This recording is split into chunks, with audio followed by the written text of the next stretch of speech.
नमस्कार, मी प्रथमेश कुडेकर. आपण पाहताय कर्जत विकास. संपूर्ण देशभरात लोकसभा निवडणुकांचं बिगुल वाजलंय आणि त्यासाठी प्रशासन सज्ज आहे.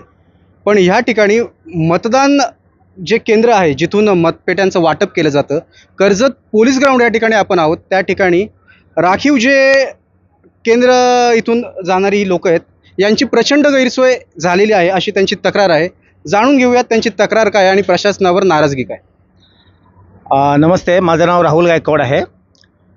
आम्ही इथे लोकसभा सार्वत्रिक निवडणूक 2024साठी राखीव कर्मचारी म्हणून सकाळी इथे हजर झालेलो आहोत. सकाळी आम्हाला चहा आणि पोहे दिलेले आहेत आणि त्यानंतर इथून जे कर्मचारी आपापल्या बूथवर गेलेले आहेत आणि राखीव कर्मचाऱ्यांना इथेच ठेवलेलं आहे. येथील जे पाण्याचा जो साठा होता तो सकाळीच 11 वाजता संपलेला आहे आणि त्यानंतर उन्हाची तीव्रता वाढल्यानंतर सुद्धा इथले कुठल्या प्रकारचे पाण्याची व्यवस्था किंवा जेवणाची व्यवस्था नाही आहे. आता 1:30 वाजून गेल्या, 2 वाजायला आलेले आहेत आणि येथील जे प्रशासन प्रमुख होते त्यांनी सांगितले की तुम्हाला इथे कुठल्या प्रकारचं जेवण अथवा भत्त्यामध्ये तुमचं ते इन्क्लूड केलं जाईल असं सांगितलेलं आहे. परंतु हे अतिशय चुकीचं आहे. आम्हाला इथे 5 वाजेपर्यंत त्यांनी थांबायला सांगितले. आमची संपूर्ण जबाबदारी येथील प्रशासनाने घ्यावी. आमची जेवणाची, आमची राहण्याची आणि आमची पाण्याची व्यवस्था योग्य प्रकारे व्हावी. आज उन्हाची तीव्रता वाढत आहे. आपल्याकडे जे तापमान आहे ते 43 डिग्रीच्या वर चाललेलं आहे आणि अशा परिस्थितीमध्ये आमचे एक शिक्षक बंधू आहेत, त्यांचा BP लो झाला होता. आम्ही डॉक्टरकडे त्यांचा चेकअप केला तर त्यांना ताबडतोब जेवण करून घ्यावं असा डॉक्टरांनी सल्ला दिला.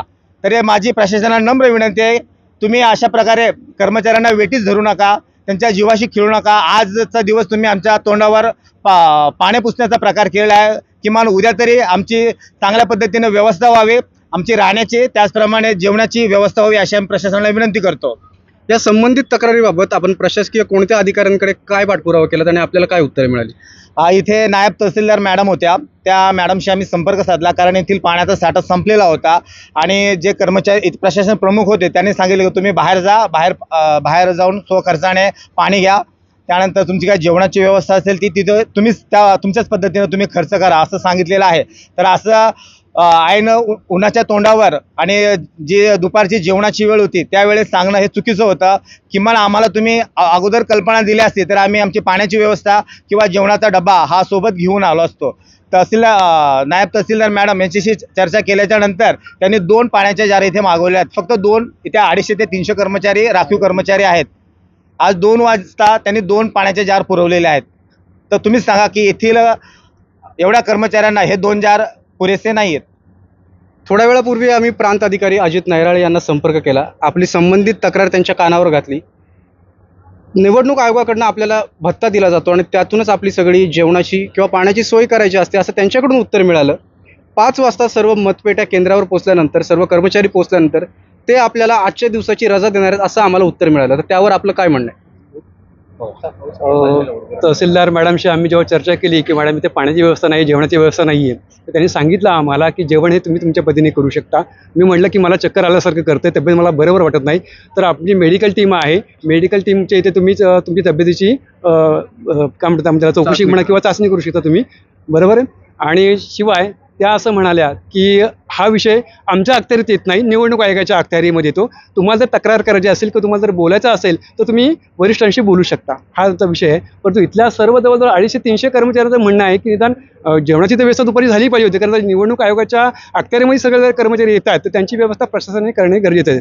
खरं तर प्रशासनाने सकाळी चहा आणि पोह्यांची व्यवस्था उत्तम केली, पाणी व्यवस्था त्यांनी चांगली पद्धतीने केली होती. परंतु 10:30च्या नंतर जसं मतपेट्या किंवा बूथ कॅम्पेन जसं प्रत्येक केंद्रात जायला निघालं तसं ते इकडे पूर्णपणे दुर्लक्ष झालेलं आहे. अजिबात पाण्याची व्यवस्था काही नाही आहे आणि अतिशय महिला भगिनीसुद्धा आमच्या भुकेने व्याकुळ झालेल्या आहेत. परंतु इथल्या प्रशासनाला मात्र अजिबात दया आलेली नाही.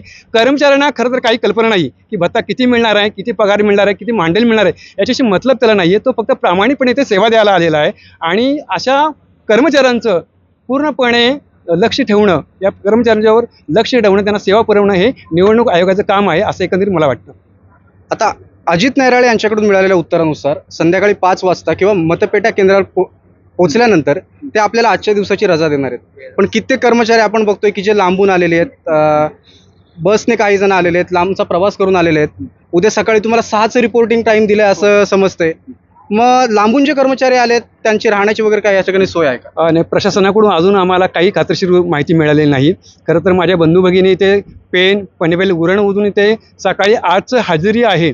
8च्या हजेरीच्या दिवशी सकाळी त्यांनी पहाटे 6 वाजता घर सोडलेलं आहे आणि उद्या पुन्हा सकाळी 6 वाजता इथे यायचं आहे. मग पनवेल उरण किंवा पेणवरून जे आलेली मंडळी आहेत मग त्यांनी आता परत घरी जायचं का?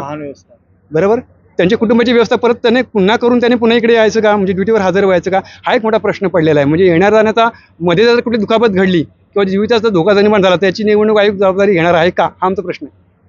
नक्कीच संबंधित प्रशासनाने या बाबीचा एक गंभीरतेने विचार करावा आणि निवडणूक कर्मचाऱ्यांना निदान पाण्याची, जेवणाची किंवा राहण्याची सुविधा या ठिकाणी उपलब्ध करून द्यावी आणि ह्या कर्मचाऱ्यांची सुद्धा काळजी घ्यावी एवढी विनंती आम्ही कर्जत विकासतर्फे करतो.